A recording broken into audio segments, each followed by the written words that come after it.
नमस्कार विद्यार्थी मित्रांनो, मी डॉक्टर एस.आर. शेळके. आजच्या ऑनलाईन लेक्चरमध्ये आपण कंपनीमध्ये परिव्यय लेखा परीक्षकाची किंवा परिव्यय अंकेक्षकाची नियुक्ती किंवा नेमणूक कशा पद्धतीने केली जाते, अपॉइंटमेंट ऑफ कॉस्ट ऑडिटर ह्या घटकावर या ठिकाणी चर्चा करणार आहोत.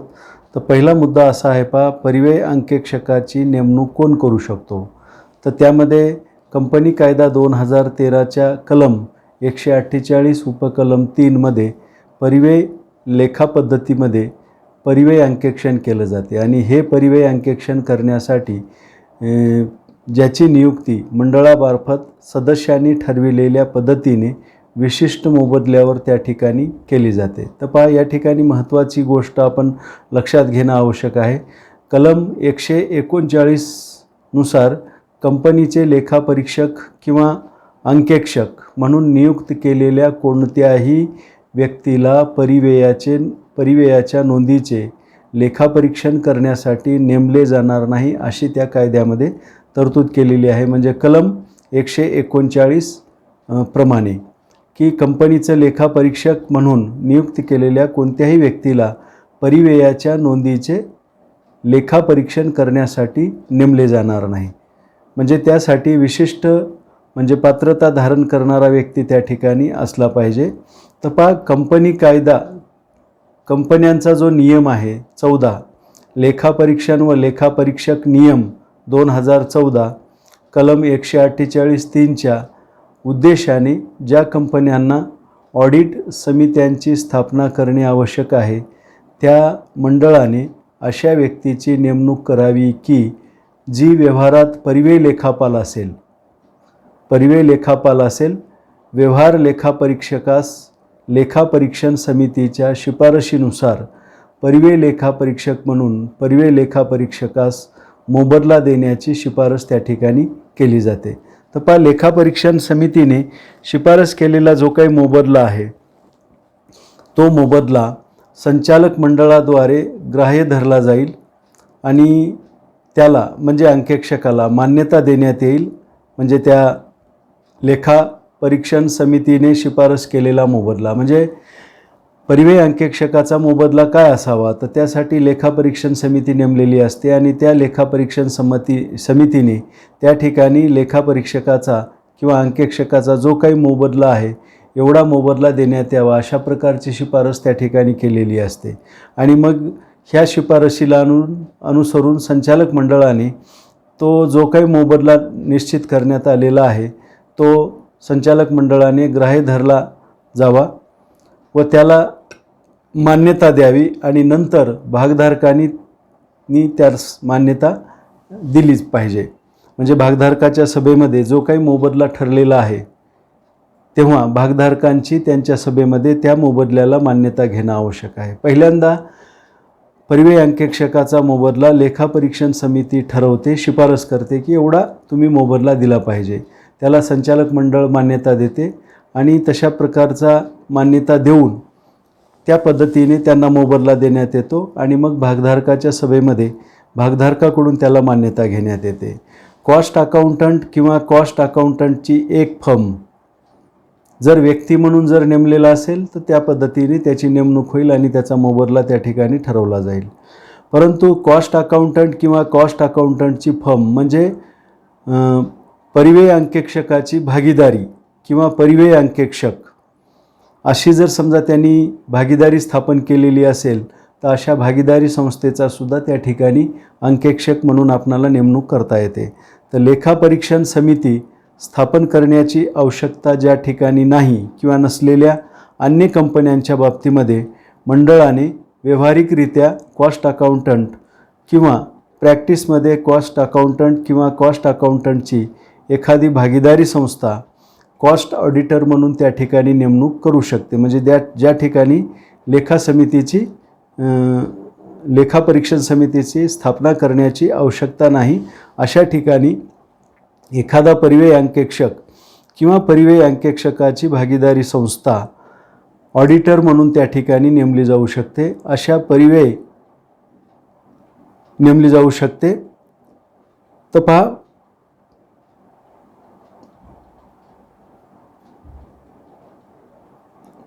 अशा परिव्यय अंकेक्षकाचे मानधन त्या ठिकाणी नंतर भागधारकाकडून, सामान्य भागधारकाकडून ते मंजूर केलं जाईल.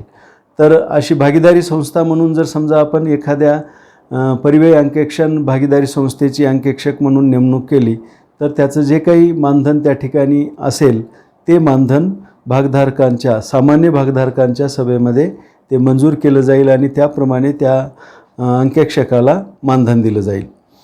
तर पहा, नियुक्त केलेल्या प्रस्तावित परिव्यय लेखापरीक्षकास संचालक मंडळाला संमतीपत्र देणं आवश्यक असते.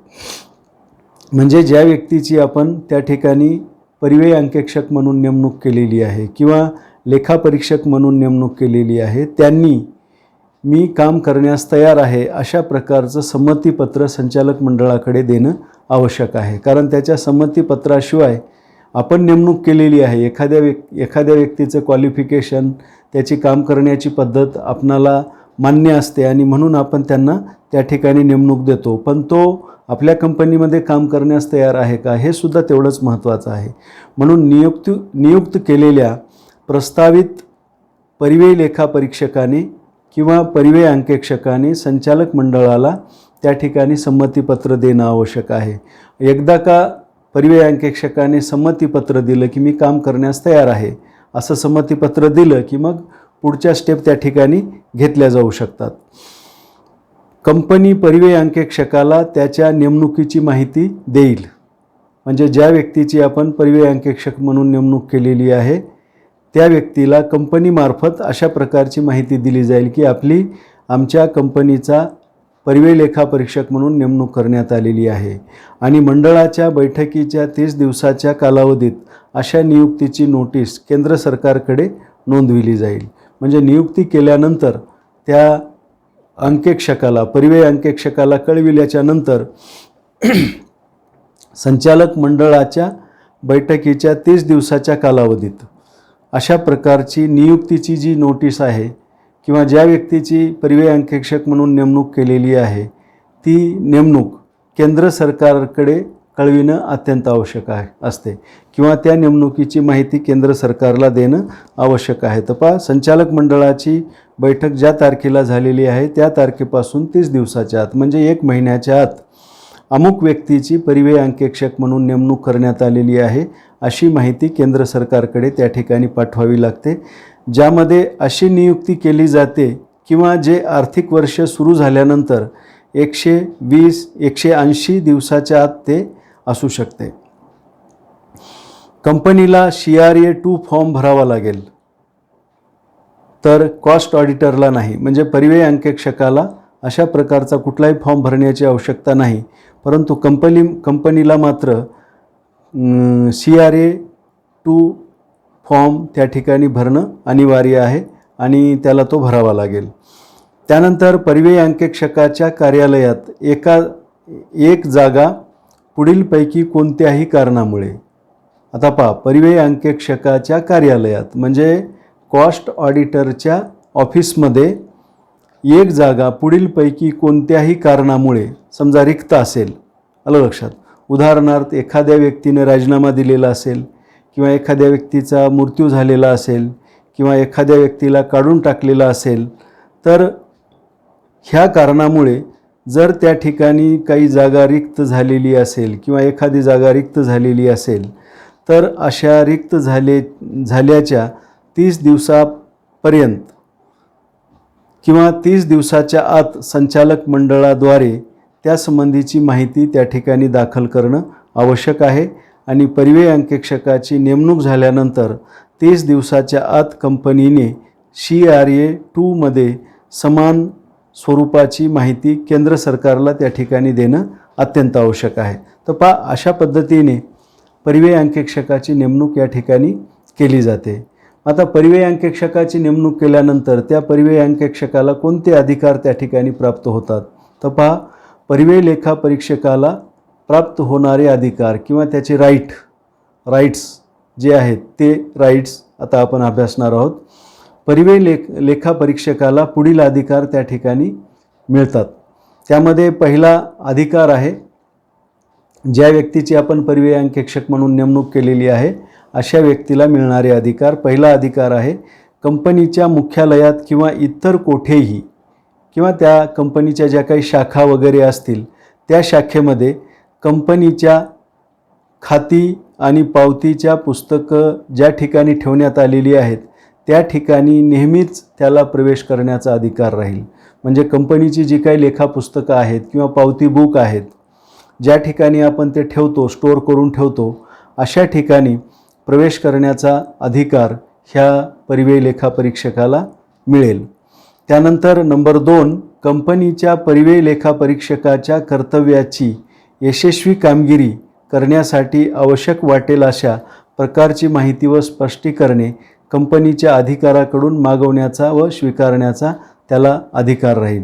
म्हणजे एखाद्या बाबीबद्दल परिव्यय लेख्यामध्ये ज्या काही नोंदी करण्यात आलेल्या आहेत त्या नोंदीसंबंधी परिव्यय अंकेक्षकाच्या मनामध्ये काही शंका निर्माण झालेल्या असतील तर अशा शंकांचं निरसन करण्यासाठी किंवा त्या बाबीबद्दलचं जे काही माहिती आहे ती माहिती किंवा स्पष्टीकरण कंपनीच्या एखाद्या अधिकाऱ्याकडून त्याला हवं असेल तर तो कुठल्याही अधिकाऱ्याला ते स्पष्टीकरण मागू शकतो आणि ते स्पष्टीकरण स्वीकारायचे की नाही याचासुद्धा त्याला अधिकार आहे. कारण पुढचा अधिकारी जे स्पष्टीकरण देणार आहे ते सत्य असेलच याची गॅरंटी नाही. पण माहिती मागवल्यानंतर त्याने जी माहिती दिलेली आहे ती माहिती खरी आहे की खोटी आहे हे अंकेक्षक त्या ठिकाणी जज करू शकतो आणि त्याने दिलेली माहिती त्या ठिकाणी स्वीकारावी की नाही स्वीकारावी हा सुद्धा अधिकार त्याला त्या ठिकाणी आहे. म्हणजे कंपनीच्या परिव्यय लेखा नोंदी संबंधी कुठलीही शंका त्याच्या मनात आली तर त्या संबंधीची माहिती आणि स्पष्टीकरण कुठल्याही अधिकाऱ्याकडून मागवण्याचा त्याला अधिकार आहे आणि ते स्पष्टीकरण स्वीकारायचं की नाकारायचं याचासुद्धा अधिकार त्या परिव्यय अंकेक्षकाला प्राप्त होतो. त्यानंतर तिसरा अधिकार आहे एखाद्या कंपनीची शाखा कार्यालये आणि कारखान्यांना भेट देण्याचा आणि तेथील त्यांच्या परिव्ययाच्या लेखापरीक्षणाच्या आवश्यकतेनुसार योग्य परतावा मिळविण्याचा अधिकार.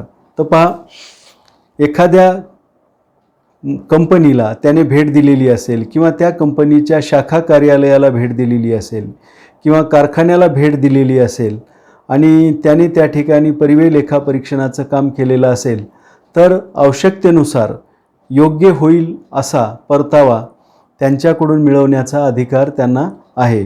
कारण कंपनीच्या मेन कार्यालयाकडून तर त्यांना अशा प्रकारचं मानधन मिळेलच, परंतु त्याने एखाद्या कार्यालयाला किंवा शाखेला किंवा कारखान्याला भेट देऊन त्या ठिकाणचं अंकेक्षण त्याने केलेलं असेल तर त्या अंकेक्षणाचा मोबदला त्याला मिळविण्याचा अधिकार आहे. म्हणजे परिव्यय अंकेक्षक आपल्या कामाचा मोबदला त्या ठिकाणी मिळवू शकतो. त्यानंतर नंबर 4, कंपनीच्या आर्थिक वर्षाच्या 30 दिवसाच्या कालावधीसाठी परिव्यय अंकेक्षकासाठी आवश्यक अशा परिव्यय लेखा नोंदी, परिव्यय विवरणे आणि इतर पुस्तके आणि कागदपत्रे मिळविण्याचा अधिकार. तर पहा, कंपनीचं आर्थिक वर्ष सुरू झाल्यानंतर 30 दिवसासाठी त्या ठिकाणी ह्या कंपनीचा परिव्यय अंकेक्षक कंपनीचं जे काही परिव्यय रेकॉर्ड आहे ते संपूर्ण रेकॉर्ड आपल्या ताब्यामध्ये 30 दिवसासाठी ठेवू शकतो. किंवा परिव्यय लेखा नोंदी असतील किंवा कुठले परिव्यय विवरणं असतील किंवा इतर काही कागदपत्र असतील, पावती बुक असेल किंवा महत्त्वाचा दस्तऐवज असेल, तो पूर्ण दस्तऐवज त्या ठिकाणी 30 दिवसापर्यंत आपल्या ताब्यामध्ये तो ठेवू शकतो. त्यानंतर 5वा अधिकार आहे कंपनीकडून मदत सुविधा मिळविण्याचा आणि त्याचा आनंद घेण्याचा हक्क, जेणेकरून तो त्यांचे ऑडिट यशस्वीरित्या पूर्ण करू शकेल. तर पहा, कंपनीकडून त्याला जर काही तांत्रिक मदत हवी असेल किंवा एखादी सुविधा हवी असेल तर ती सुविधा तो कंपनीकडून मिळवू शकतो. कारण ती सुविधा मिळाल्याशिवाय, समजा त्याला कार्यालय पाहिजे, त्या ठिकाणी चेअर किंवा टेबल त्याला हवा आहे किंवा त्याचबरोबर त्याला कुठली तांत्रिक मदत हवी असेल, म्हणजे लॅपटॉप वगैरे हवा असेल किंवा कॉम्प्युटर हवा असेल, तर अशा प्रकारची मदत आणि सुविधा तो त्या ठिकाणी मिळवू शकतो. कारण अशा सुविधा असल्यामुळेच तो त्याचं त्या ठिकाणी काम पूर्ण करू शकतो, यशस्वीपणे पूर्ण करू शकतो आणि त्याला कुठल्याही प्रकारची अडचण त्या ठिकाणी उद्भवत नाही. म्हणून कुठलीही मदत लागली किंवा कुठलीही सुविधा आवश्यक असेल ती सुविधा तो त्या ठिकाणी त्या कंपनीकडून मिळवू शकतो. त्यानंतर 6वा अधिकार आहे परिव्यय अंकेक्षक म्हणून त्याने केलेल्या कार्यासाठी कंपनीकडून मोबदला मिळविण्याचा अधिकार. आता परिव्यय अंकेक्षकाला मोबदला मिळविण्याचा अधिकार आहे. अगोदरचा जो अधिकार होता तो कंपनीच्या शाखा कारखान्याला भेट देऊन त्यांनी त्याचं जर समजा अंकेक्षण केलं तर त्या संबंधीचा मोबदला त्यांच्याकडून मिळवण्याचा अधिकार, आणि जी मेन कंपनी आहे, मेन कंपनीचं परिव्यय अंकेक्षण केल्यानंतर त्या अंकेक्षणाचा जो काही मोबदला असेल तो मोबदला मिळवण्याचा अधिकार ह्या अंकेक्षकाला प्राप्त होतो. त्यानंतर 7वा अधिकार आहे वार्षिक सर्वसाधारण सभेची सूचना प्राप्त करण्याचा आणि कंपनीच्या सर्वसाधारण सभेत उपस्थित राहण्याचा अधिकार. तर अंकेक्षक म्हणून अंकेक्षक हा अतिशय महत्त्वाचा अधिकारी असतो आणि त्यांचा जो काही शेरा असेल त्या शेऱ्यावर अवलंबून बाकीचे लोक त्या ठिकाणी असतात, आणि म्हणून वार्षिक सर्वसाधारण सभेमध्ये आर्थिक व्यवहारावर काय चर्चा होते त्या चर्चेमध्ये त्या ठिकाणी सहभागी त्याला होता येते. वार्षिक सर्वसाधारण सभेची जी काही सूचना आहे ती सूचना त्याला प्राप्त करण्याचा अधिकार आहे, आणि वार्षिक सर्वसाधारण सभेमध्ये उपस्थित राहून ती चर्चा ऐकण्याचा, चर्चेमध्ये वेळ प्रसंगी चर्चेमध्ये सहभागी होण्याचा सुद्धा त्याला अधिकार आहे. म्हणजे एखाद्या बाबीवर भागधारकांना स्पष्टीकरण हवं असेल आणि ते स्पष्टीकरण त्यांनी मागितलेलं असेल तर अशा वेळी हा परिव्यय अंकेक्षण त्या बाबीसंबंधीचं स्पष्टीकरण त्या ठिकाणी देऊ शकतो. त्यानंतर 8वा अधिकार आहे त्यांच्या लेखापरीक्षणाच्या कामाच्या संदर्भात तांत्रिक आणि कायदेशीर सल्ला घेण्याचा अधिकार. म्हणजे परिव्यय लेखापरीक्षणाच्या बाबतीमध्ये, परिव्यय लेखापरीक्षणाचं जे काम आहे त्या कामाच्या बाबतीमध्ये जर समजा परिव्यय लेखापरीक्षकाला काही तांत्रिक सल्ला हवा असेल किंवा कायदेशीर सल्ला हवा असेल तर तो त्या ठिकाणी त्यांच्याकडून घेऊ शकतो. कारण लेखापरीक्षकाला म्हणजे परिव्यय अंकेक्षकाला परिव्यय नोंदीचं अंकेक्षण कसं करावं यासंबंधीचं परिपूर्ण नॉलेज जरी असलं तरी त्याला तांत्रिक नॉलेज त्याच्याकडे नसते किंवा त्याच्याकडे कायदेशीर ज्ञान नसते. मग अशा वेळी काही त्या ठिकाणी तांत्रिक बाबी निर्माण झाल्या, समस्या निर्माण झाल्या किंवा कायदेशीर समस्या निर्माण झाल्या तर अशा वेळी तो तज्ज्ञ व्यक्तीकडून या बाबतीत सल्ला घेऊ शकतो. कारण सर्वच गोष्टीमध्ये तो तज्ज्ञ नसतो, त्याचं काम तो त्या ठिकाणी करतो, ते काम म्हणजे अंकेक्षणाच्या कामामध्ये तो तज्ज्ञ असतो, परंतु कायदेशीर सल्ला किंवा तांत्रिक गोष्टीबाबतचा सल्ला तो इतराकडून घेऊ शकतो, त्या कंपनीच्या अधिकाऱ्याकडून म्हणा किंवा कंपनीचे जे काही कायदेशीर सल्लागार आहेत त्यांच्याकडून अशा प्रकारचा सल्ला तो घेऊ शकतो. त्यानंतर 9वा अधिकार आहे, पुढचा अधिकार परिव्यय लेखापरीक्षण अहवालावर सही करण्याचा अधिकार व त्याचा अहवाल केंद्र सरकार तसेच कंपनीला पाठविण्याचा अधिकार. आता परिव्यय अंकेक्षण केल्यानंतर त्या परिव्यय अंकेक्षणासंबंधी परिव्यय अंकेक्षकाला अहवाल तयार करावा लागतो आणि त्या अहवालामध्ये आपलं मत मांडावं लागते आणि हे मत मांडल्यानंतर त्यावर सही करणं अतिशय महत्त्वाचं आहे. कारण लेखापरीक्षकाने अहवाल तयार केलेला आहे परंतु सही केलेली नाही तर त्या अहवालाला 0 महत्त्व असते.